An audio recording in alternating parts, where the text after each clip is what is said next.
सौराष्ट्रदेशे विशदेति रम्ये ज्योतिर्मयं चन्द्रकलावतंसं भक्तिप्रदानाय कृपावतीर्णं तं सोमनाथं शरणं प्रपद्ये तं सोमनाथं शरणं प्रपद्ये श्रीशैलसङ्गे विबुधातिसङ्गे तुलाद्रितुङ्गेऽपि मुदा वसन्तं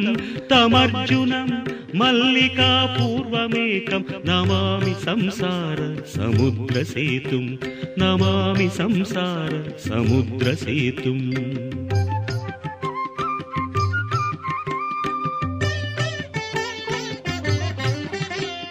अवन्तिकायां विहितावतारं मुक्तिप्रदानाय च सज्जनानाम् अकालमृत्योः परिरक्षणार्थं वन्दे महाकाल महासुरेशं वन्दे महाकाल महासुरेशं कावेरिका नर्मदयोः पवित्रे समागमे सज्जनतारणाय सदैव मान्धात्रिपुरे वसन्तम् ओङ्कारमीशं शिवमेकमीडे ओङ्कारमीशं शिवमेकमीडे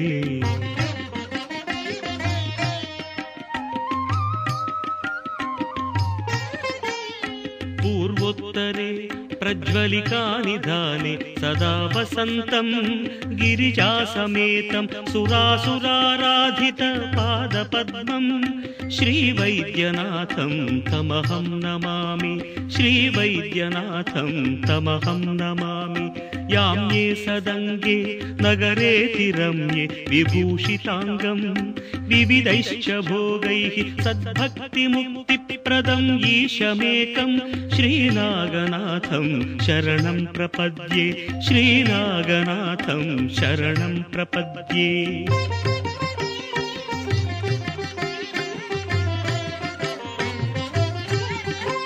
महाद्रिपार्श्वे च तटे रमन्तं सम्पूज्यमानं सततं मुनीन्द्रैः सुरासुरैर्यक्ष महोरगाद्यैः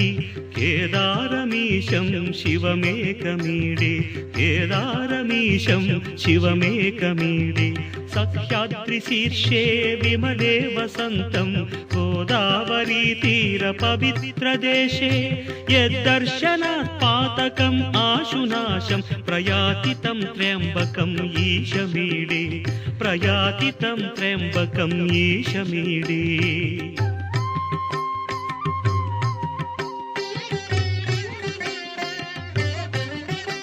सुताम्रपर्णी जलराशियोगे निबध्य सेतुं विशिखैरसङ्ख्यैः श्रीरामचन्द्रेण समर्पितं तं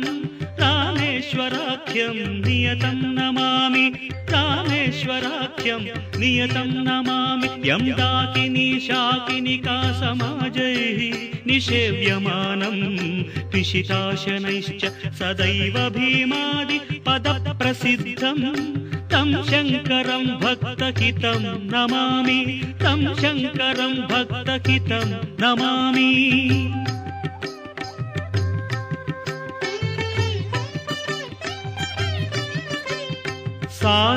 सानन्दमानन्दवने वसन्तम्